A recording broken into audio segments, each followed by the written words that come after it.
Liverpool won. 0 Manchester City. JJ, this was a very exciting... I enjoyed this game. Did you? I did enjoy it. I thought for the most of the game, it was 0-0, wasn't it? For 76 minutes of the game. Indeed, You were right, it was 0-0. Many games are. And even then, a man such as myself who normally enjoys goals and splendour, I was enjoying this game. Splendor made me think of the sugary thing. The pretend sugar. But it's American, isn't it? Yeah. I get it here. This game was so fun. Yeah. It was really fun to watch. Very exciting 0-0. I don't know.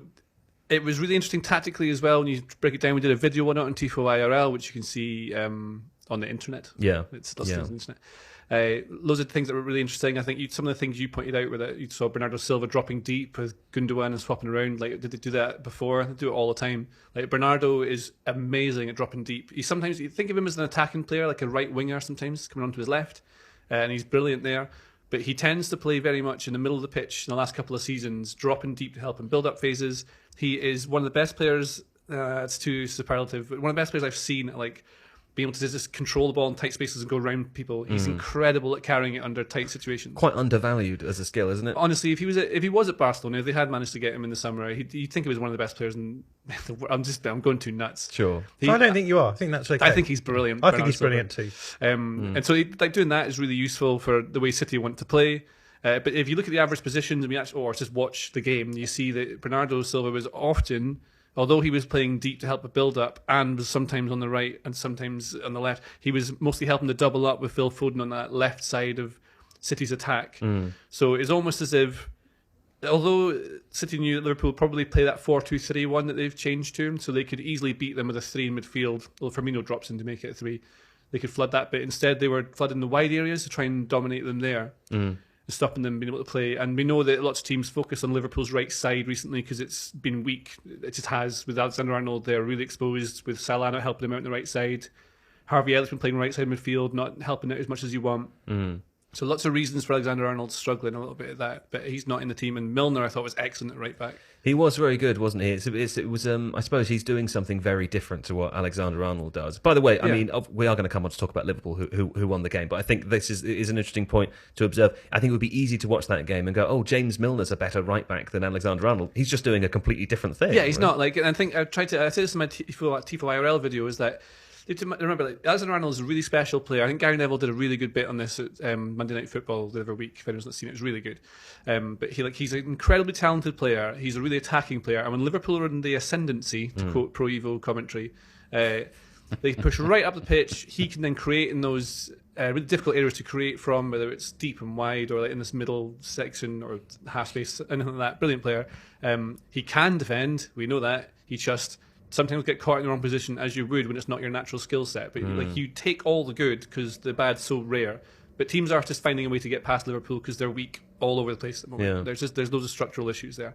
Milner is, if you're trying to run towards a right back, would you rather try and run past James Milner, who's going to get stuck in, or Alexander-Arnold, who will try and win it cleanly with good technique? The way I like to think about this, do you remember the game? I don't know if it's presumably elsewhere it's called something different, but at school they called it British Bulldog. Oh yeah, where it would, and for people who don't know what that is, you would have you'd have like a pitch. Everyone would be on one side of it. There'd be a few people in the middle, and the task would be for the people on the side to run all the way across without being touched or caught. How did you fare in British I was Bulldogs pretty good. I was, I'm smash him out the way. I'm a nippy young Joe lad. Devine. Well, indeed. Who Kids on hanging earth off wants to him. try and stop me? Well, I think James It's like when you Milner drive a lorry would have down the stopped street me. in Grand Theft Auto and it just flies off you. That's what it's like when I walk down the pavement. Yeah, people just get out of my way. Like an extreme version of the Verve video. Yeah.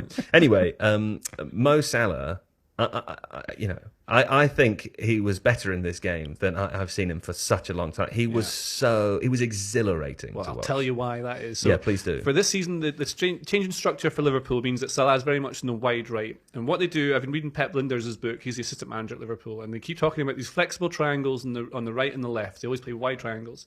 And the triangles between Alexander-Arnold, the right side of midfielder, normally Henderson, Harvey Elliott at the moment, and Mo Salah. And they would swap around. That's when you get those rotations, positional rotations, where Alexander-Arnold might end up central and Salah stays wide, and they swap around basically. It's all, as long as they have those positions in the final third filled, it's fine. But as teams focus on that left side, they've kept Alexander-Arnold deeper this season, so he's not quite as connected to Salah as he once was. They're not covering the spaces that he's left before as well, and Salah's been staying really wide right. And his touches, if you go through touch maps of the last few games this season, he's very much tied to that right-hand side as a winger. So you're trying to support other players like Darwin Núñez or Firmino in the middle of the pitch, or Jota, something like that. And in this game, they play him through the middle. So it's like a 4-4-2 or a 4-2-3 one. It's very much the same, interchangeable. But because he's playing in the through the middle, he takes up a sort of right half space position. Like if you watch Ronaldo play for Man United, he's a central striker, but really he's a left half space kind of striker because he plays just to the left of that and likes to be out of the game. Salah was doing similar things to what peak Ronaldo might have done, but he's playing on the right half space. He's dropping deep stick players out of the game, then sprinting him behind. He's really quick. He had space to run into because of the way that City lined up at set pieces, especially. They had control of the game mostly, but when they went forward with set pieces, they were open. And that's when Liverpool scored. It's the long ball to top to Salah, and the one time they were really exposed. Who, by the way, can I say, watching him against Ruben Diaz, who's a big lump of a guy, you know, he pushed him around. He's so I strong, thought, like, Salah, yeah. Ruben Diaz had the kind of game I was saying to Seb before, where if, like, one of us had that game in a five-a-side or, you know, Sunday League or whatever, and we were pushed around by a smaller person, that's the kind of game where you get made fun of by your teammates afterwards for being... Do you know what I mean? It felt like that, didn't it? He's just got... Salah's really technically good, but also he's... his centre of balance, so is that the word? Centre of balance? Centre of gravity. Centre of gravity, yeah. Like he's really well balanced. That's why he's able to do that dribbling like Messi does, where he goes through people and it seems like he's just running. Like I would fall over. You can't push him over. Because he's really strong. Yeah. That's the thing. It's he's got really good core strength. That's one of the big things. That's the thing Gordon Strachan was obsessed with, actually. Remember him talking about core strength? So when he went on that rant about genetics and why that was... I think it was part of it, but he was talking about how... like that's the thing you need is core strength. You don't have to be like so strong you can barge people out the way like you're a lorry in Grand Theft Auto. But if you're such that you're so strong that people then bounce off, you don't expect it because you don't look it. That's really useful. Well, Steve Hankey makes the point in the podcast plan here that actually the post match interview was with Salah and Virgil van Dijk. I was going to make a comment about that as an aside, which was to say that they really played down like how big a win it was. I think, which I understand why. But Steve Hankey makes the point, like, you know, if Virgil van Dijk is roughly the same height as Ruben Diaz, you can see the size difference when Salah stands next to Van Dijk, and that's what he's dealing with on a 90-minute basis. Right? Did you watch this game, John? I did. Can I ask you a question then? Kevin De Bruyne was positioned on the left a lot in this game, and I don't think I've really seen that before. He was wide right. All his touches were right. Yeah, but towards the end of the game, he was dominant on the left wing, which is why I asked, because I've never seen that before. Do you know why?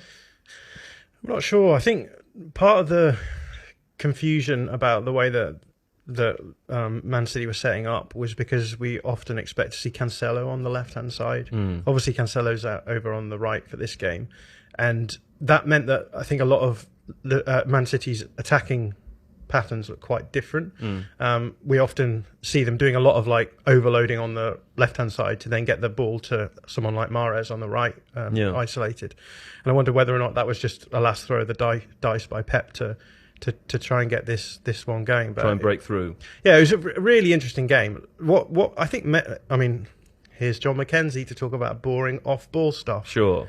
But I like how you've people announced do say that a lot about you. Yeah. It's that true. your collective voice for people that are nasty? That's hoi polloi. Yeah, that's is, nice. yeah. That's really well done. You workshopped that for quite a while. That voice. Yeah, that's right. I lie awake at night being like, oh, that Jon Mackenzie. Yeah. Now we've had our fun. Say the boring thing. I was quite surprised because Man City basically went man for man, player for player, I should say, out of possession in when Liverpool were building up from the back, and I think it worked pretty well for the first half. I think Liverpool barely created anything in the first half, but in the second half it felt as though Liverpool went a lot more direct. And if you actually look at an XG plot for the game in the second half, you see those big jumps where Salah had a few really good chances to score, where he got one-on-one against Alisson, etc.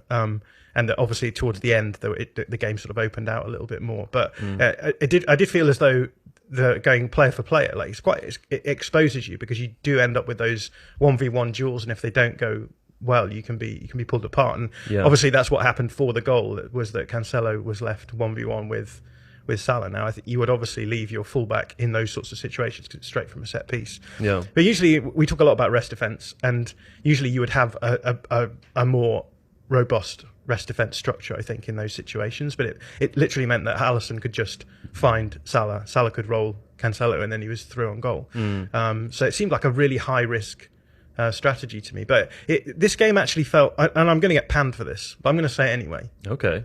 Yes. It felt like the first time I'd seen Liverpool, Manchester City, where one of the teams had played underdog football. Right. I think in previous matches it's been quite tetchy and close because they've both played very similar styles and they've kept it pretty defensive. Whereas in this one it did feel like Liverpool sat a little bit deeper, just absorbed the pressure and knew that they could hit on the break, and in the end it worked out for the better. Maybe a stylistic change at the top. Exciting. I mean, listen, if that happens again, I would enjoy it because it certainly made the game. I can't think of another Liverpool-Man City game that was as exciting as that. I know there was the 2-2, all the 4 goals in the second half last season, but Well, they were better matched in the past because they were both competing so high, and it has felt like they dropped off a little bit this year, Liverpool. So you can't play the same way. Also, they are shipping the same sort of goals. I mean, I've watched a lot of Liverpool recently, and they're shipping the same goals from the same place, analysed it to death on IRL. The same problems they've had. So they're trying to lock that down in this game, but still offer an attacking threat. There were phases of play, like 10-minute phases, where City had about 91% possession. yeah. When that just happens with City, they're going to control it. It's weird when you look at any lineup. I've gone through like who scored and why scored, everything. Everyone lists City as like a 3-4-3 or something like that, but it's not. It's just there's no formation. It's just lots of players in different places, and they only lost because of that really magical turn by Salah to win it. I thought Joe Gomez was brilliant in this game. He did anything different or his position differently. He just played much better. Like he got torn apart by Napoli. He was player of the match, wasn't it? I think he got one. Yeah, he like against Napoli, he was bodied by Kvaratskhelia. I've said his name wrong. Kvaratskhelia. I love that guy. Say it for us, John. Kvaratskhelia. Okay. If you like this video, please consider subscribing to the channel. The Athletic is home to some of the world's best sports journalists, including David Ornstein, Daniel Taylor, Ollie Kay, Amy Lawrence and Rafa Honigstein. There are journalists dedicated to each Premier League team, so every fan gets the coverage they deserve, not just the big clubs. And you can try it for free now for 30 days. See the link in the description.